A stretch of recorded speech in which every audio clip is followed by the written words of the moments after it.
when you look at the healthcare industry more broadly, right, it is an industry that is not really patient centered. So, it is often, the incumbent system puts payers, insurers at the center of a lot of the decisions that we make around healthcare.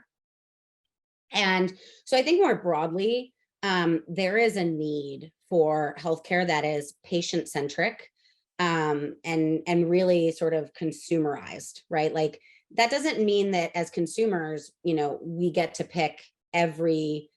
Uh, we should not, right? Like identify. We should not decide every part of our healthcare, right? We still want to partner with expert clinicians who have that, but we want them to treat us as partners in our care. We want them to know that you may know the medicine better than I do, but I know me better than you do. And so it's about the combination of those two things and the autonomy that comes from that. So I think more broadly, that's something that we need in healthcare that Folx is championing. And then I think as you sort of zero in on our community in particular, some stats I'll throw at you. We did a survey of our membership. 78% did not have access to affirming care before they found Folx.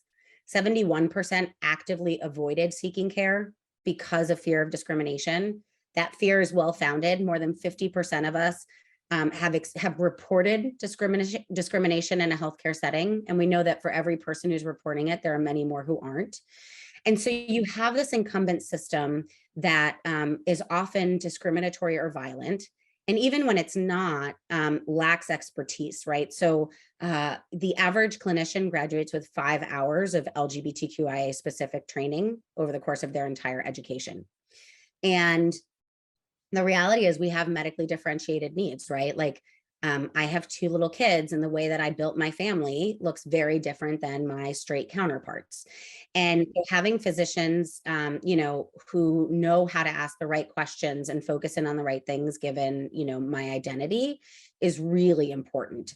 And particularly because as a community, we suffer from higher rates of, mental health or substance abuse issues related to just every day can feel like a battle when you're part of the queer community, and that battle then results in worse outcomes. So there was a New York Times article a few months ago about how the LGBTQIA population has one of the highest incidences of heart disease.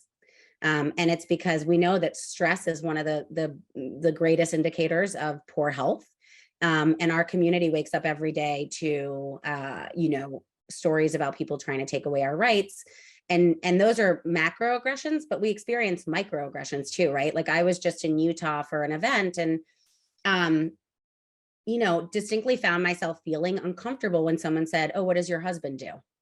And having to say, well, it's my wife. And those little moments that we carry with us, just that is baggage that we carry. And so having clinicians that look like us and understand us and have invested in creating this queer centric expert approach is deeply important. So those are the sorts of, very broadly, 2 things that we want to do is one, just, I'm a big believer that Folx can change healthcare. And the first thing I care about is doing that for our community. But I think in doing it for our community and having that patient-centric approach, we can actually shift how healthcare more broadly is provisioned.